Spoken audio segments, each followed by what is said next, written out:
bagimu di tempat yang maha tinggi. Yes, Jesus Tuhan. Haleluya. Haleluya, Jesus. Amen. Terpujilah Tuhan, terpujilah Tuhan, Yesus.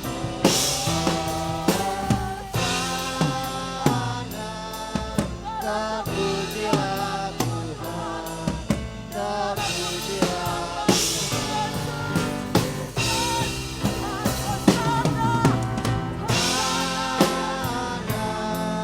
terpujilah Tuhan, terpujilah Tuhan, Yesus.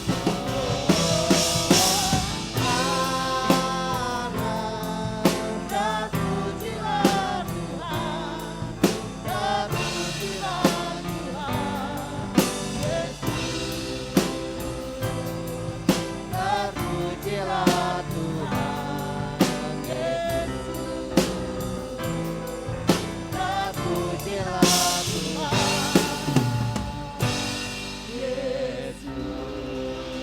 Beri kemuliaan buat Tuhan, Raja di atas segala raja.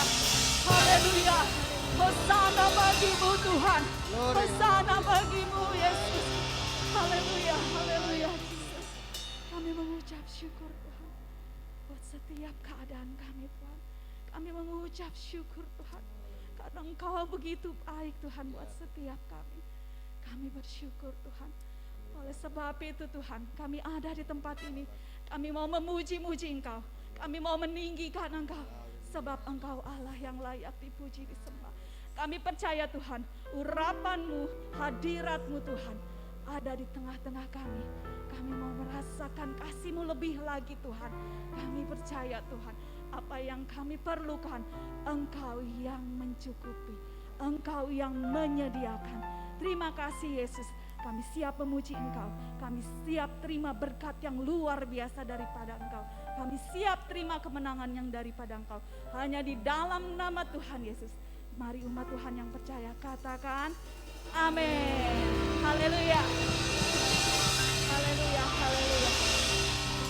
Mari kita semua datang menyembah Tuhan. Datang ke hadirat-Nya dengan hati yang bersyukur.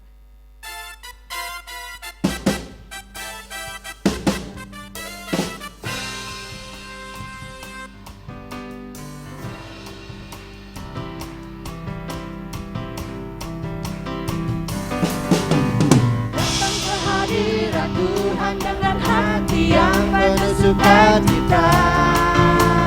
Datang ke hadirat Tuhan dengan senyum dan muka yang gembira. Sandarkan beban dan kesedihan yang ada di dalam hatimu. Kenakan jubah pujian, sambut hadirnya Sang Raja. Datang ke hadirat Tuhan.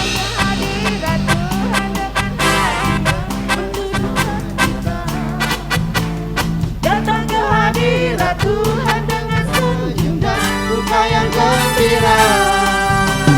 Sandarkan beban dan kesedihan yang ada di dalam hatimu. Kenakan jubah pujian, sambut hadirnya Sang Raja. Dan gunung-gunung pun bersorak-sorak memuji Dia. Dan pohon-pohon pun bertepuk tangan memuji Dia. Kalian semua di sini berkumpul dan memuji Dia. Yesus Tuhan Raja, Dialah yang bertata di atas pujian.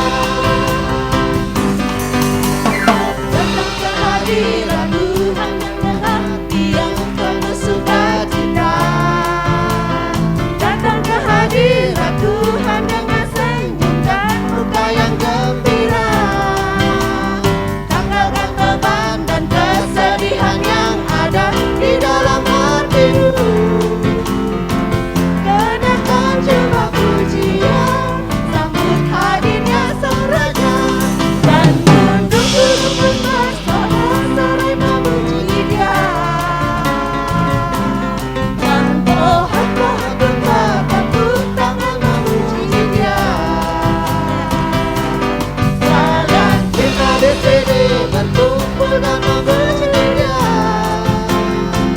Yesus Tuhan Raja, Dialah yang bertata di atas pujian.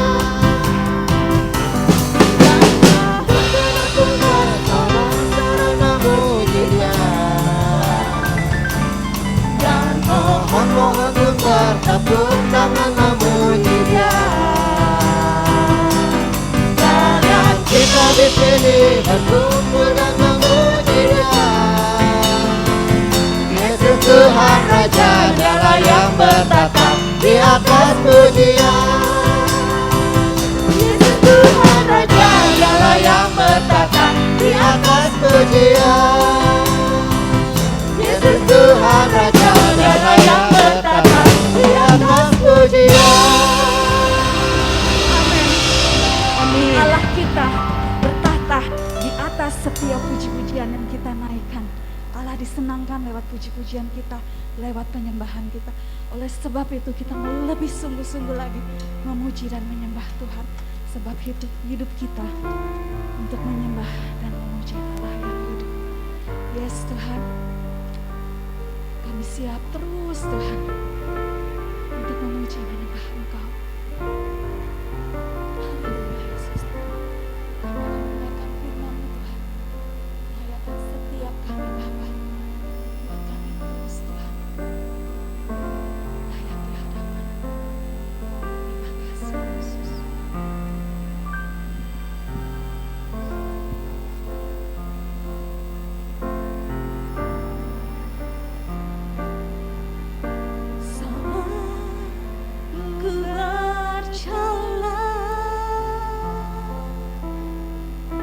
Kasih-Mu menerangi langkahku. Takut, takut, takut bimbang, karena ku tahu Kau bersamaku. Kau lebih tahu yang terbaik bagiku. Kau lebih sanggup pulihkan hidupku. Ku berserah, ku percaya hanya Yesus penolongnya. Setia Yesus Tuhan, Engkau penolong kami yang setia. Terima kasih Tuhan Yesus. Ku berjalan,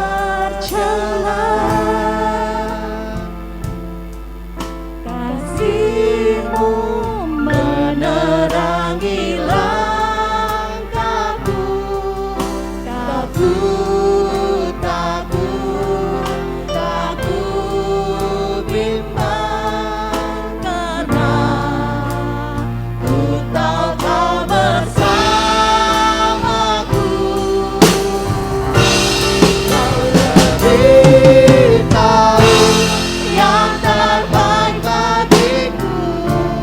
Kau lebih sanggup pulihkan hidupku. Berserah, ku percaya hanya Yesus penolongnya. Setia.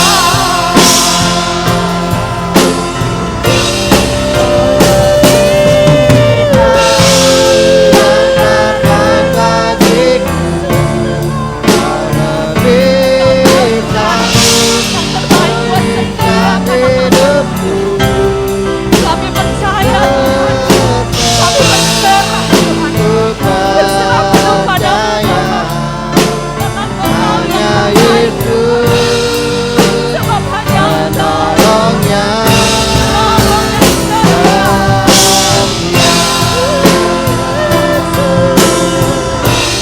Kau lebih tahu yang terbaik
sungguh-sungguh mencari hadirat-Mu. Sebab itu pada pagi hari ini Tuhan, kami percaya Engkau ada di tengah-tengah kami. Kami percaya Engkau turun dalam kuasa-Mu dan dalam pujian yang kami naikkan.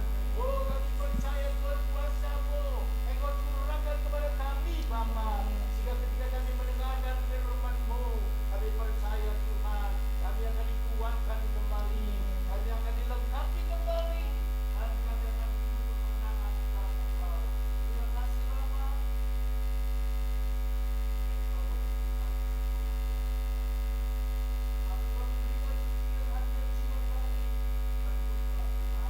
Menurut kehendak-Mu, saat kami berjalan menurut kehendak-Mu, maka kami akan mengalami kuasa-Mu di dalam hidup. Terima kasih Bapa, bersabdalah kepada kami Yesus. Dalam nama Yesus kami berdoa. Amin. Puji Tuhan.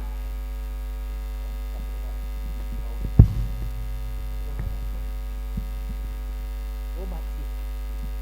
Yes, oke. Ya. Baik, Bapak Ibu Saudara yang dalam Tuhan, pagi hari ini kita akan bersama-sama mendengar firman Tuhan. Dan kita mau belajar dari firman Tuhan yang kita dengar ini. Judulnya adalah Memikul Salib Seperti Daniel. Nah, Bapak Ibu Saudara yang kekasih dalam Tuhan, judul ini memang saya beri tanda petik di dalam memikul salib. Karena apa? Karena arti memikul salib yang akan kita pelajari bukan arti yang sesungguhnya seperti Yesus memikul salib naik ke atas bukit Golgota, bukan. Bukan seperti itu. Juga bukan berarti seperti Kirenius, Simon dari Kirenia yang memikul salib Yesus ketika Yesus mau disalibkan. Juga bukan seperti itu tentunya. Nah, sebab itu kita mau belajar. Kalau kita lihat di dalam Injil Lukas 14 ayat 27,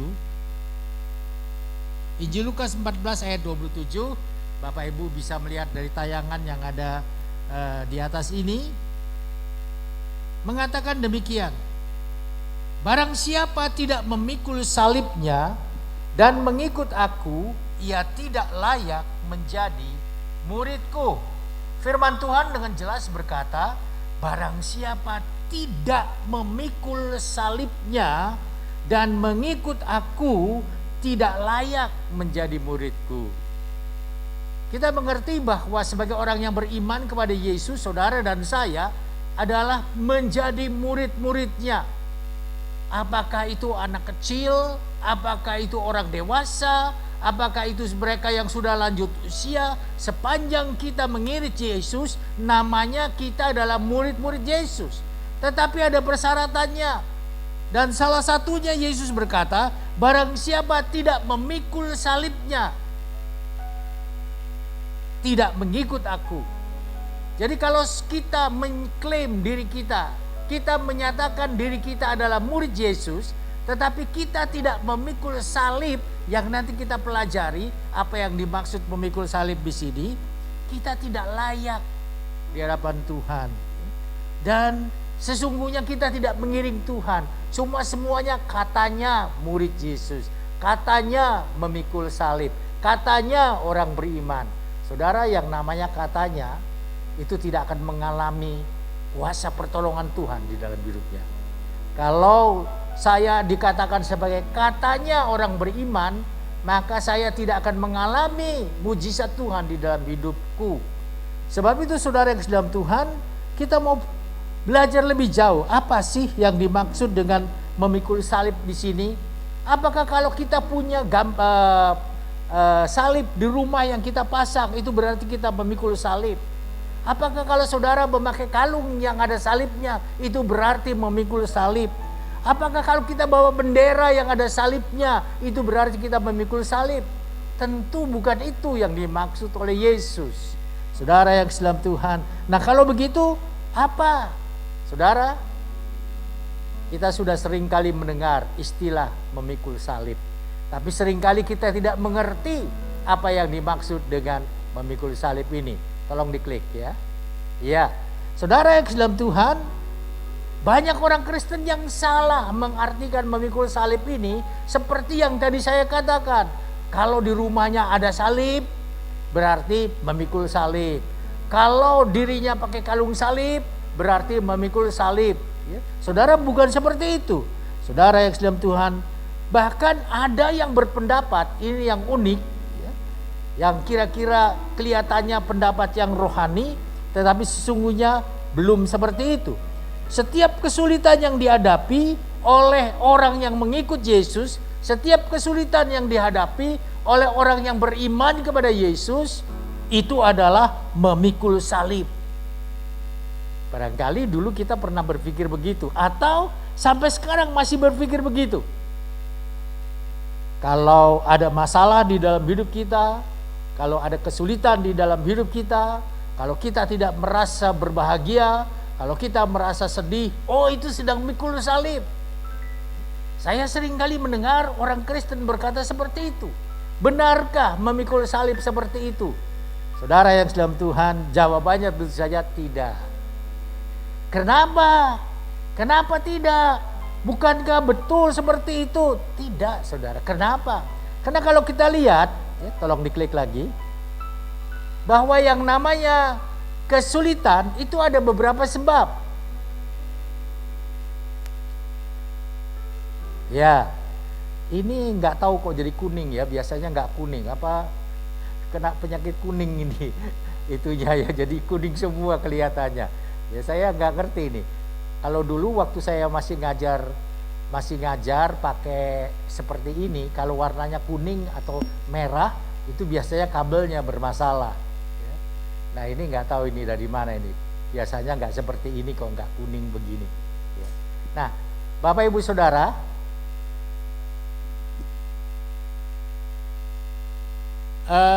berbicara mengenai penyebab kesulitan, tadi saya katakan ada beberapa. Nah, saudara lihat di dalam slide yang saya buat ini ya, di situ ada beberapa penyebabnya. Yang pertama adalah iblis. Saudara, apakah iblis bisa menjadi penyebab? Bisa. Contohnya Ayub. Saudara lihat dari Alkitab bagaimana iblis datang kepada Tuhan dan berkata, Tuhan, pantesan aja Ayub itu menyembah Engkau. Pantesan aja Ayub itu setia mengiring Engkau. Karena Engkau memberkati dia. Coba Engkau jangan memberkati dia. Pasti dia akan menyangkal Engkau. Tuhan bicara kepada Ayub, silahkan iblis, tapi jangan sentuh jiwanya. Dengan kata lain, iblis mau bikin apa saja kepada jasmaninya silakan, tapi jiwanya tidak boleh. Kira-kira begitu ya. Saudara, dan akhirnya kita melihat bagaimana Ayub mengalami penderitaan. Anak yang meninggal, kekayaannya habis, tubuhnya sakit. Semua oleh karena iblis. Saudara yang dalam Tuhan, itu satu contoh. Nah, apakah iblis di dalam apakah Ayub di dalam hal ini memikul salib? Ya kita lihat nanti ya. Saudara, kemudian bisa kesulitan yang datang di dalam hidup kita atau masalah yang datang di dalam hidup kita oleh karena kesalahan diri sendiri. Misalnya saya menipu orang, kemudian saya dipukulin sama orang-orang, atau saya mencuri, saya digebukin sama orang-orang. Nah, itu salahnya siapa? Apakah itu berarti saya memikul salib? Tidak, itu salah saya sendiri, kesulitan seperti itu. Kemudian kalau kesulitannya yang kita hadapi oleh karena imbas dari kesalahan orang lain, bisa tidak? Bisa. Misalnya begini, di dalam satu kantor ada kawan kita yang korupsi, kemudian dia bicara sama polisi, Pak polisi, saya korupsi ini gak sendirian loh, sama teman saya yang duduknya di sebelah sana. Kira-kira seperti itu ya. Nah kemudian akhirnya kita juga ikut ditahan, mengalami kesulitan kita. Nanti dalam pemeriksaan itu lain ya. Nah apakah hal seperti ini kita memikul salib? Kita lihat nanti. Saudara yang dalam Tuhan, bisa juga kesulitan itu merupakan ujian dari Allah. Allah mengizinkan, kenapa? Karena Allah mau memproses kita sesuai dengan kehendaknya. Saudara yang dalam Tuhan, jadi kalau kita melihat hal seperti ini, sesungguhnya itu apa sih arti dari memikul salib itu, saudara yang dikasihi Tuhan, memikul salib arti yang lebih tepat adalah yaitu ketika kita mengalami kesulitan oleh karena mempertahankan iman kita kepada Yesus Kristus. Waktu kita mempertahankan iman kita kepada Yesus, waktu kita mempertahankan tetap percaya kepada Yesus, walaupun kesulitan datang di dalam hidup kita, berarti kita memikul salib. Saudara, kalau tidak, ya yang tadi yang saya katakan, bukan memikul salib, walaupun kita mengalami kesulitan atau kesusahan. Saudara, saya ambil contoh yang pernah saya ceritakan di tempat ini karena ini terjadi pada tante saya sendiri. Saudara, ketika tante saya mau belanja yang biasa dia belanja di warung, satu waktu warung itu tidak mau melayani tante saya ini. Dan tante saya bertanya, ini harganya berapa?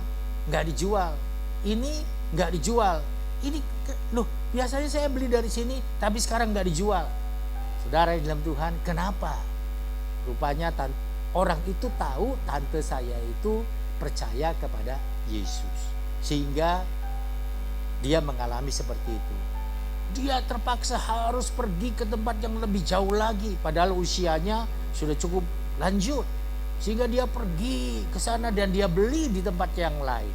Saudara yang dalam Tuhan, ini kenapa dia mengalami seperti itu? Apakah salahnya dia ngutang di warung itu kemudian nggak bayar, kemudian nggak boleh beli lagi? Bukan.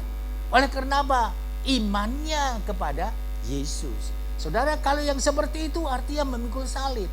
Jadi waktu kesulitan datang di dalam hidup kita, kita jangan cepat-cepat mengartikannya itu memikul salib. Tidak. Saudara yang dalam Tuhan, tapi kita mesti koreksi.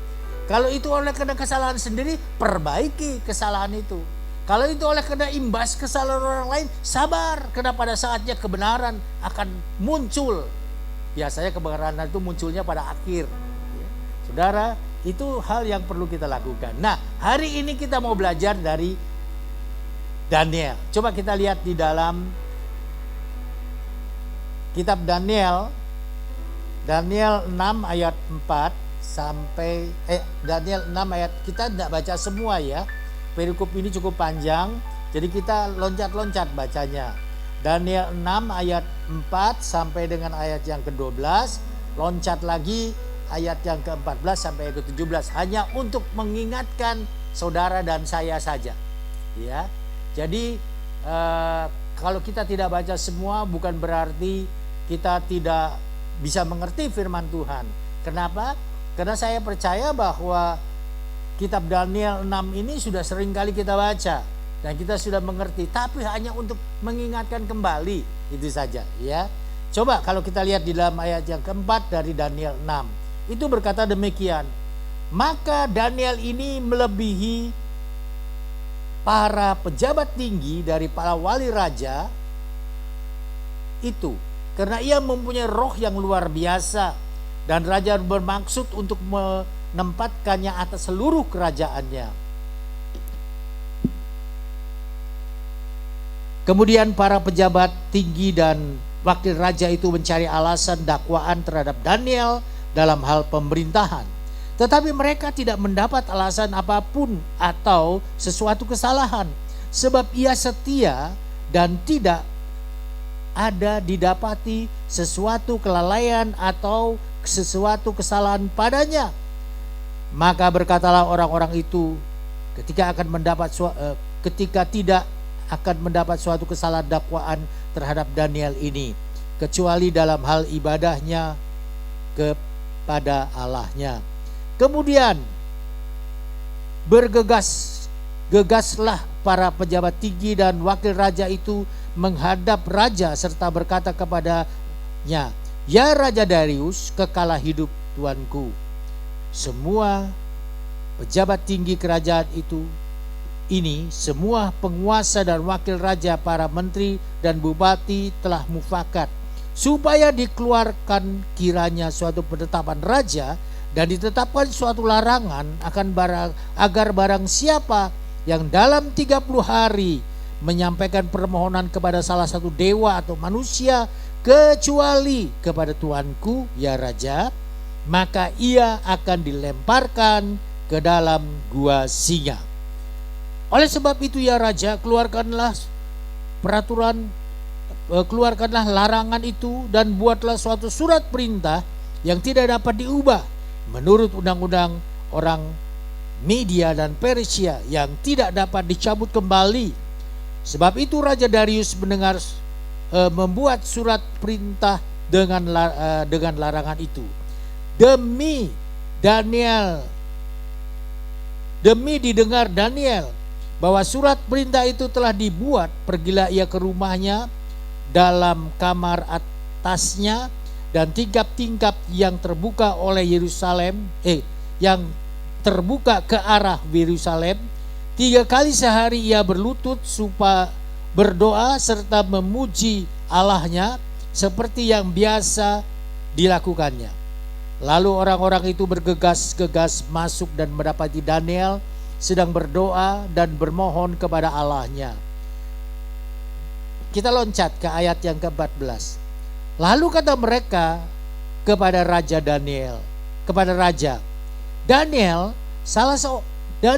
salah seorang buangan dari Yehuda, tidak mengindahkan Tuanku ya Raja, dan tidak mengindahkan larangan yang Tuanku keluarkan, tetapi 3 kali sehari ia mengucapkan doanya.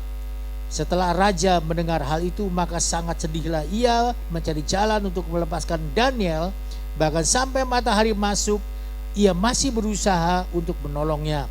Lalu bergegas-gegaslah orang itu menghadap Raja serta berkata kepadanya, ketahuilah ya Raja, bahwa menurut undang-undang orang Media dan Persia tidak ada larangan atau penetapan yang dikeluarkan Raja yang dapat diubah. Sesudah itu Raja memberi perintah, lalu diambillah Daniel dan dilemparkan ke dalam gua singa. Berbicara Raja kepada Daniel, Allahmu yang kau sembah dengan tekun, dialah kiranya yang melepaskan engkau. Sampai di situ pembacaan kita. Saudara bisa membaca terus sampai selesai ya. Nah, kalau kita membaca ayat-ayat Alkitab ini mengingatkan kita kepada cerita Daniel. Siapa Daniel itu sesungguhnya? Saudara tahu Daniel adalah 4 orang Yahudi yang ditawan atau yang dibawa ke Babilonia untuk menjadi tawanan. Tetapi ketika mereka berada di suatu kerajaan, saudara yang dalam Tuhan, dan ternyata baik Raja Nebukadnezar maupun Raja Darius yang tadi kita baca, itu sangat terkesan kepada Daniel dan kawan-kawannya. Nah, kalau kita baca tadi di dalam ayat pasal yang ke-6, Daniel itu begitu hebat di dalam pekerjaannya, sehingga Raja mempunyai rencana untuk mengangkat dia bukan sekedar menjadi wakil yang biasa saja. Karena kalau kita baca tadi dari ayat 1 sampai dengan ayat 3, ada rencana Darius untuk mengangkat 3 orang wakil yang mengawasi semua kerajaan. Tapi Daniel direncanakan untuk diangkat menjadi wakil raja yang mengawasi wakil-wakil yang lain. Dan ini menimbulkan rasa iri hati kepada mereka. Saudara, sebab itu dikatakan tadi di dalam kisah ini bahwa mereka berusaha mencari kesalahan Daniel itu apa sih dalam pekerjaannya. Apakah dia korupsi? Tidak. Apakah dia melanggar peraturan secara menguntungkan diri sendiri, atau dia membuat peraturan yang melanggar perintah dari raja? Juga tidak. Saudara yang dalam Tuhan, dengan kata lain, mereka tidak menemukan kesalahan di dalam pekerjaannya. Kemudian mereka cari akal, gimana caranya ini. Saudara, tadi kita baca mereka punya pendapat yang bagus, seolah-olah bagus, tapi ini adalah jebakan Batman, istilahnya begitu. Kenapa jebakan? Karena mereka usul kepada Raja Darius pada waktu itu supaya membuat satu peraturan yang melarang orang-orang siapapun juga di kerajaan Darius ini untuk meminta pertolongan atau untuk menyembah kepada Tuhannya. Tapi kalau mereka perlu sesuatu, harus berdoa kepada Raja. Raja Darius, aku mau sembuh, tolong aku. Kira-kira begitu. Raja Darius, aku kekurangan makan, berkati aku. Nah, dengan kata lain, orang-orang ini mengusulkan supaya Darius dibuat seolah-olah menjadi Tuhan atas semua orang yang diperintah oleh raja ini. Saudara, raja sedang enggak dengar usul seperti ini? Senang. Sebab itu raja enggak berpikir panjang. Dia setujui. Oke, kalau begitu tanda tangani, dimeterai peraturan ini. Dengan kata lain, supaya tidak bisa dicabut lagi. Saudara, dan betul itu mulai berlaku. Tetapi kita tadi membaca di dalam ayat yang ke-11, demi didengar Daniel bahwa surat perintah itu telah dibuat, pergilah ia ke rumahnya. Dalam kamar atasnya ada tingkap-tingkap yang terbuka ke arah Yerusalem. 3 kali sehari ia berlutut berdoa, memuji Allahnya seperti yang biasa dilakukannya. Saudara, apakah Daniel terpengaruh dengan peraturan ini? Apakah Daniel kemudian takut dan berkata, ya kalau sampai aku nanti ditangkap, jabatanku hilang dong. Ya kalau sampai aku ditangkap nanti aku nggak punya jabatan lagi, aku jadi orang biasa, aku jadi orang hukuman, bagaimana ini? Saudara Islam Tuhan, tidak. Dia tidak menjadi takut. Firman Tuhan tadi katakan, dia melakukan hal yang biasa dia lakukan. 3 kali sehari dia menghadap kepada Allahnya. Saudara, memang kalau di sini dikatakan di kiblatnya adalah ke arah Yerusalem. Memang sejak orang Yahudi itu menjadi tawanan di Babilonia, mereka ketika berdoa memanggil Allahnya selalu menjadikan Yerusalem itu sebagai kiblat, sebagai tempat dengan keyakinan bahwa Allah ada di Yerusalem. Kira-kira begitu. Sampai Yesus datang, ya, semuanya berubah. Karena ternyata tidak seperti itu. Itu kan pemikiran mereka seperti itu. Allah itu hanya ada di bait Allah. Allah itu hanya ada di Yerusalem, kira-kira begitu, dibatasi. Itu pemikiran manusia. Saudara, dan kita melihat ketika Daniel sedang berdoa seperti ini, kemudian apa yang dilakukan oleh orang-orang ini? Mereka menangkap Daniel, dilaporkan kepada raja. Raja, ternyata Daniel tidak mentaati perintahmu. Sekarang raja, engkau harus melakukan peraturan atau undang-undang yang sudah engkau tanda tangani ini. Saudara, raja kaget. Kenapa? Karena ternyata Daniel wakilnya, orang yang dia sayangi, orang yang dia kagumi. Oh, kok bisa seperti itu ya? Kira-kira begitu. Sedih hatinya. Sebab itu bukan dia senang pada waktu Daniel mau dimasukkan ke dalam gua singa, atau istilah lain lubang singa, karena itu kandang yang dibuat dalam gua, tapi guanya itu menghadap ke atas ya, bukan ke samping, tidak. Jadi lubangnya itu ada di atas. Jadi memang dibuat sedemikian rupa. Saudara, dan orang yang bersalah waktu zaman dulu hukumannya seperti itu. Hukuman mati, dibunuh, masukkan di dalam lubang singa. Singanya tidak diberi makan dulu dalam beberapa waktu, dan setelah singanya itu lapar baru dimasukkan orang. Tidak nunggu lama lagi. Begitu orangnya masuk langsung diterkam oleh singa itu dan dimakan. Itu memang sengaja dipelihara seperti itu.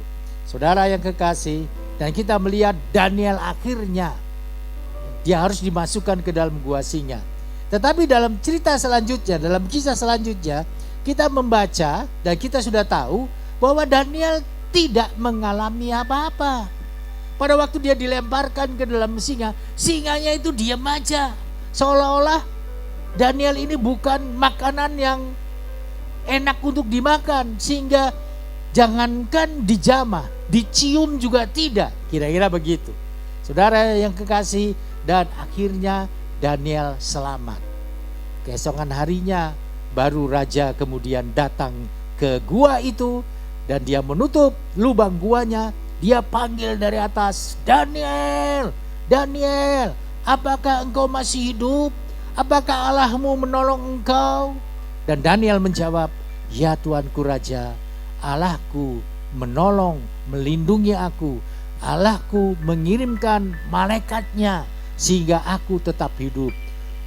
Raja senang sekali mendengar itu. Kemudian Daniel dikeluarkan dari gua singa itu, dari lubang singa itu. Saudara, dan raja cek, betul enggak Daniel itu enggak luka apa-apa. Dicek, ternyata memang enggak ada luka sedikit pun pada Daniel. Tidak ada bekas cakaran singa, jangankan cakaran singa, jilatan singa pun tidak ada. Katakanlah begitu. Saudara yang kekasih, dan ini membuat Raja Darius terkagum-kagum kepada Allahnya Daniel. Sehingga dia membuat peraturan pada waktu itu. Setiap orang yang berada di kerajaannya harus takut kepada Allahnya Daniel. Harus menghormati Allahnya Daniel. Saudara, kemudian Daniel diangkat lagi dalam jabatannya dengan jabatan yang lebih tinggi lagi. Orang-orang yang melaporkan dia bagaimana? Oleh Raja Darius diperintahkan untuk dibuang ke dalam gua singa itu. Saudara, singa itu waktu orang-orang yang melaporkan Daniel ini dimasukkan, belum sampai di bawah sudah langsung diterkam. Saudara, kenapa? Karena Allah tidak menyertai mereka. Saudara yang dalam Tuhan, ini satu cerita yang saya senang sekali. Dulu waktu masih sekolah minggu mendengar cerita ini disampaikan oleh guru, ya. Guru saya itu memang saya akui pinter, itu mungkin yang membuat saya tertarik untuk ikut sekolah minggu, untuk rajin datang di dalam sekolah, karena gurunya itu wah kalau mengajar hebat saudara. Ya, dia bisa bersandiwara sedemikian rupa sehingga seolah-olah itu benar-benar terjadi. Saudara yang kekasih, dan di dalam hal ini kita mau belajar dari cerita Daniel ini.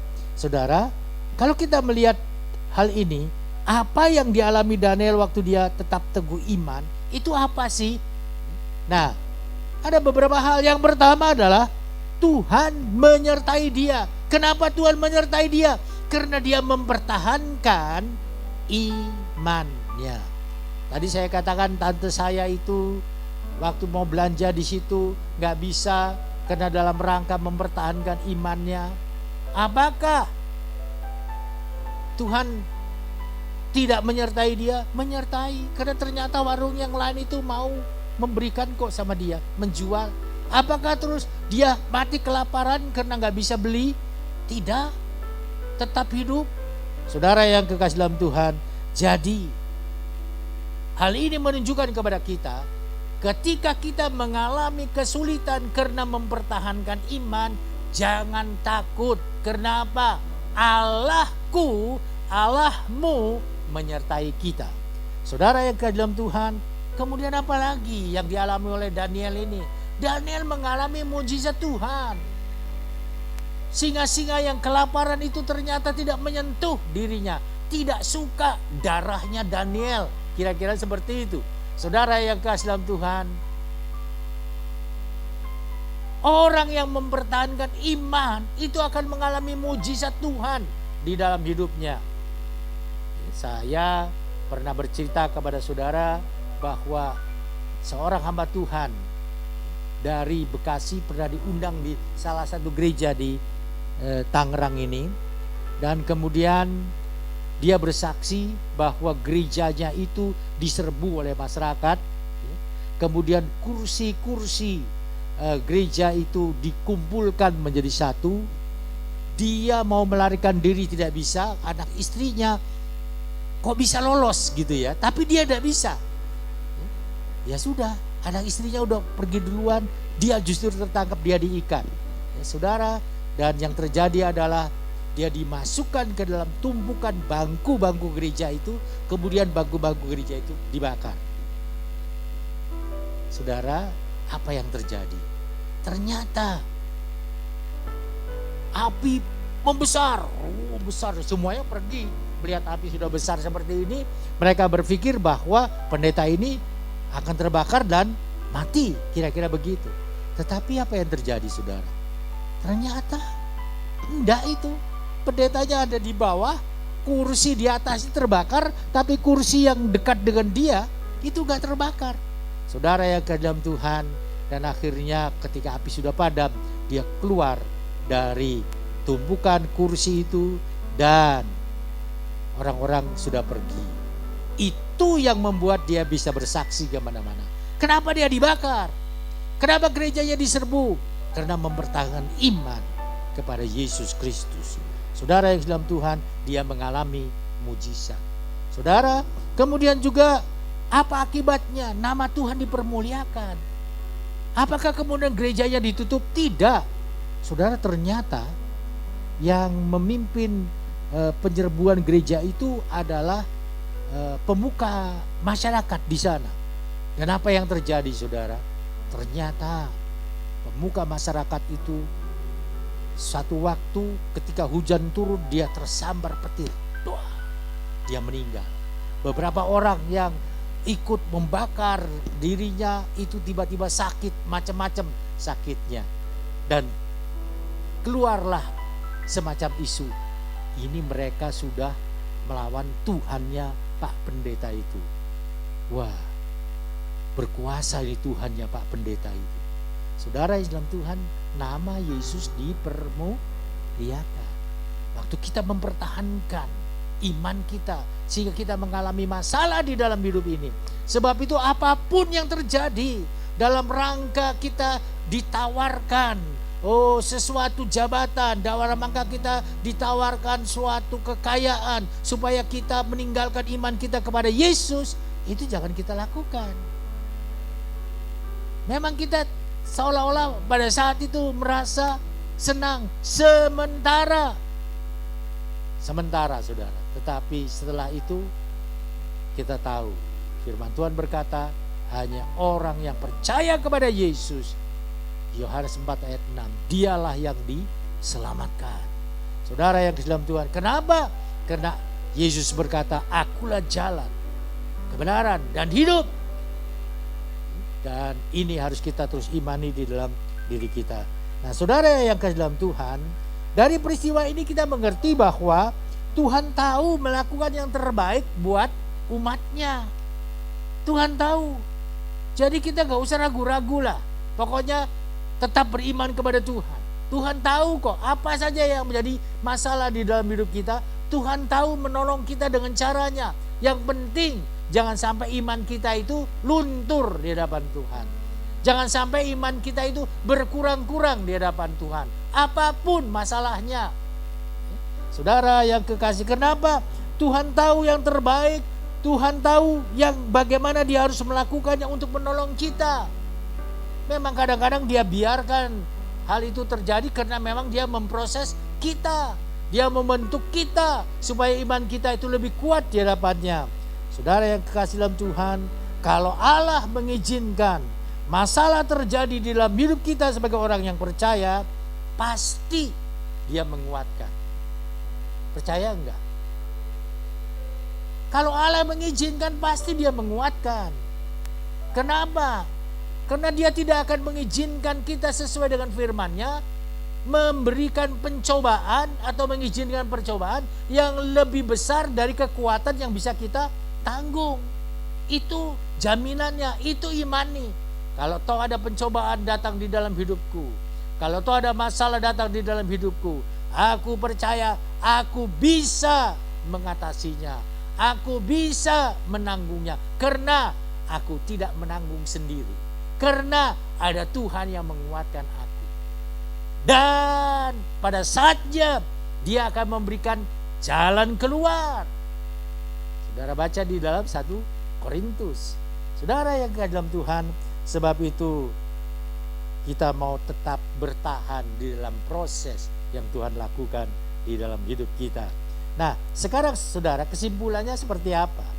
Kesimpulannya adalah ya, melalui cerita atau kisah Daniel ini, yang pertama adalah orang yang sungguh-sungguh takut dan setia kepada Tuhan itu akan mempunyai kualitas tinggi dan menjadi berkat buat orang lain.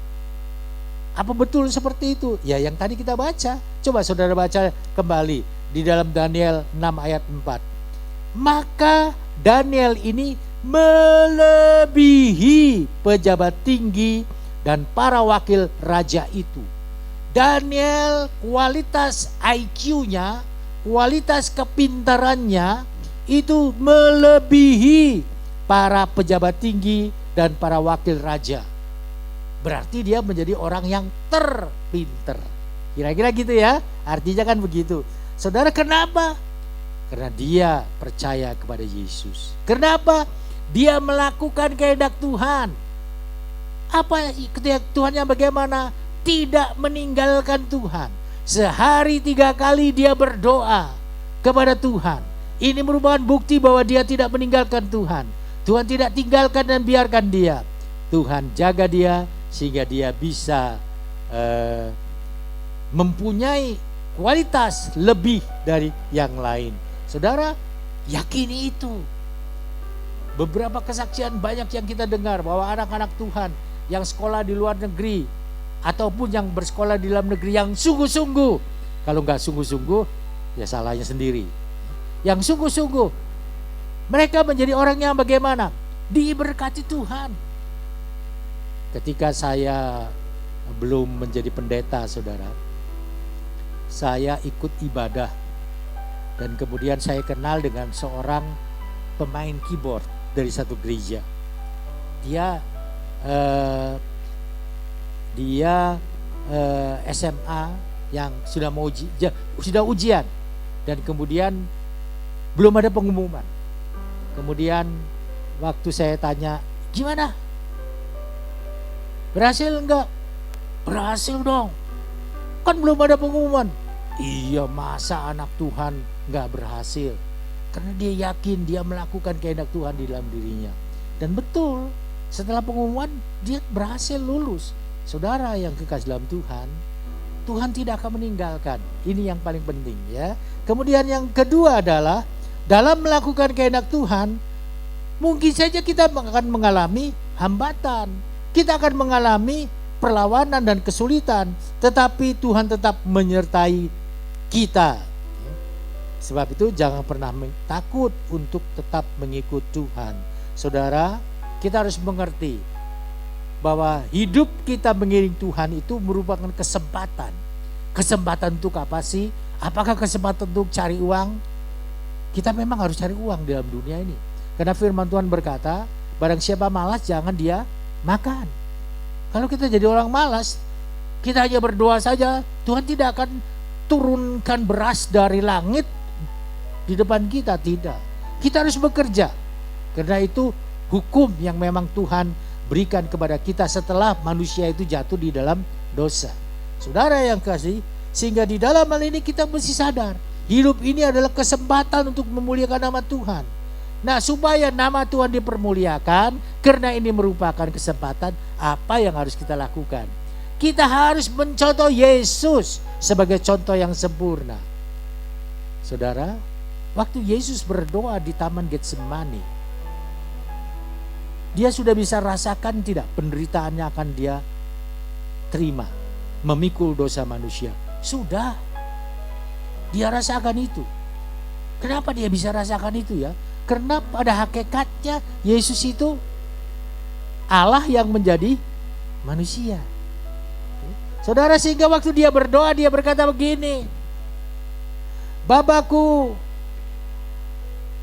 bukanlah kehendakku yang jadi, melainkan kehendak-Mu lah yang terjadi. Betul enggak? Dia berdoa begitu. Betul ya. Nah, saudara, di dalam hidup ini pun kita seperti itu. Waktu kita mengalami kesulitan, lakukan saja. Hadapi saja, atasi saja. Katakan kepada Tuhan, Tuhan bukan kehendakku yang jadi. Kalau kehendakku maunya aku bebas dari masalah ini. Maunya aku lepas dari persoalan ini. Tetapi kehendak Tuhan mungkin berbeda karena memang Tuhan punya rencana di dalam kehidupan kita sesuai dengan kehendaknya. Saudara, sebab itu berdoalah seperti Yesus. Yesus sendiri kan berkata, Bapa, kalau boleh cawan ini lalukan daripadaku. Dengan kata lain, kalau bisa Tuhan, ini jangan terjadilah pada diriku. Tetapi bukan kehendakku Tuhan, kehendak-Mu yang jadi. Tuhan memang dalam rencananya Yesus itu harus menebus dosa manusia menurut cara yang dikehendaki Tuhan. Sehingga Yesus tetap disengsarakan. Saudara yang ke dalam Tuhan, dengan kata lain, di dalam hidup ini jangan kita utamakan cara berpikir jasmani. Cara berpikir jasmani itu berpikir untung rugi di dalam mengikut Yesus. Untungnya apa sih ikut Yesus? Dan biasanya untung itu dilihatnya dari materi. Saudara, orang yang ikut Yesus, yang melakukan perhitungan secara materi, itu tidak akan mengalami pertolongan Tuhan secara ilahi. Tidak. Dia bisa berhasil, bisa, tetapi dengan kekuatannya. Orang dunia itu banyak yang berhasil kok. Orang dunia itu banyak orang kaya kok. Tetapi apakah dia diberkati oleh Tuhan atau tidak, kita tidak tahu pasti. Yang pasti kalau dia nggak percaya kepada Yesus, menurut iman kita jiwanya tidak terselamatkan. Kira-kira kan begitu. Saudara, sebab itu berpikirlah dari sudut yang rohani. Sudut yang rohani itu artinya apa? Kita senantiasa meminta bimbingan Roh Kudus supaya kita diberi arahan oleh Roh Kudus, kita dipimpin oleh Roh Kudus, kita ditunjukkan oleh Roh Kudus bagaimana kita harus hidup dalam dunia ini. Saudara yang ke dalam Tuhan, sebab itu apapun yang terjadi di dalam hidup kita, kesulitan apapun yang kita hadapi, jangan pernah berhenti melakukan kehendak Tuhan.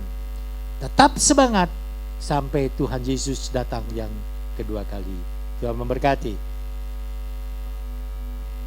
Kita akan menyambut firman Tuhan pada pagi hari ini dengan pujian yang mengatakan, Engkau ada bersamaku di setiap musim hidupku, bersamamu Bapa.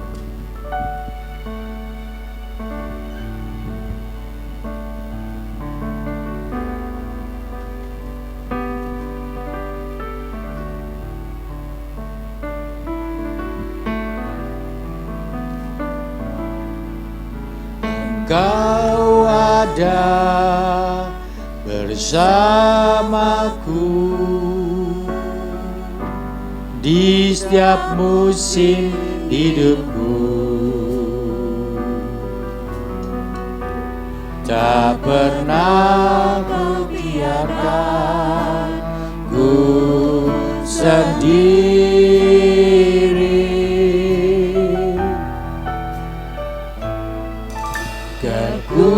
Kekuatan di jiwaku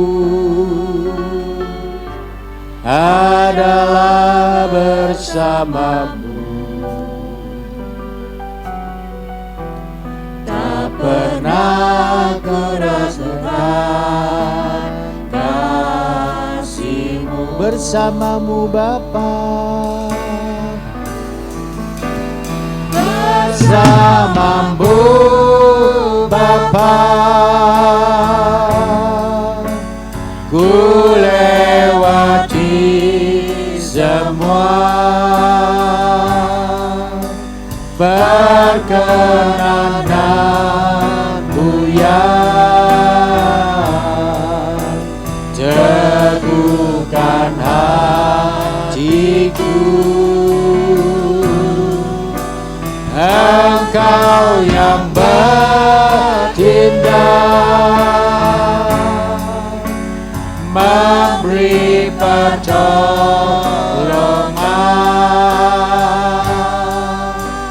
anugerah-Mu besar melimpah bagi. Oh, bersamamu Bapa,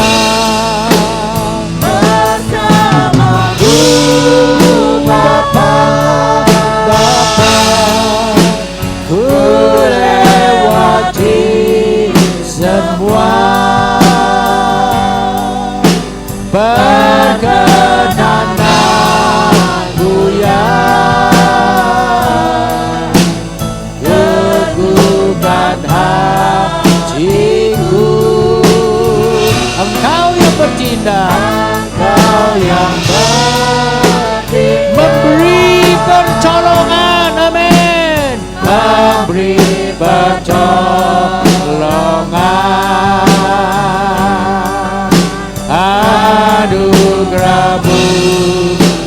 besar melimpah. Satu kali lagi bersamamu Bapa, kita sama-sama berdiri. Oh, katakan dengan iman, bersamamu Bapa, bersamamu Bapa. Aku akan melewati semua ini, karena Engkau yang meneguhkan hatiku, Engkau yang memberi kekuatan kepada diriku, Engkau yang menguatkan jiwaku ya Bapa. Oh, haleluya, haleluya. Kita tahu Dia akan bertindak, Dia akan bertindak, Dia akan bertindak, memberi pertolongan bagimu, memberi pertolongan bagiku, memberi pertolongan bagi kita semua. Haleluya. Ada anugerahnya besar bagi kita semua. Amin, amin. Oh, haleluya. Oh, bersamamu Bapa. Amin. Bersamamu Bapa. Kiara dalam malam-malam, kiara dalam malam-malam. Amin, amin, amin. Kadang-kadang mulia teguhkan hatiku, Engkau yang bertindak, memberi pertolongan, anugerah-Mu besar melimpah bagi, anugerah-Mu besar melimpah, anugerah-Mu besar melimpah bagi, anugerah-Mu besar melimpah bagiku. Amin. Anugerah-Mu besar melimpah bagiku.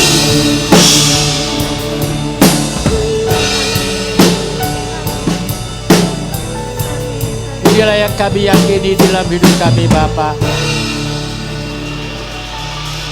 Sesudah kami mendengarkan firman-Mu, kami mengerti bahwa Engkau tidak pernah meninggalkan kami. Kami mengerti Tuhan, Engkau menyertai hidup kami.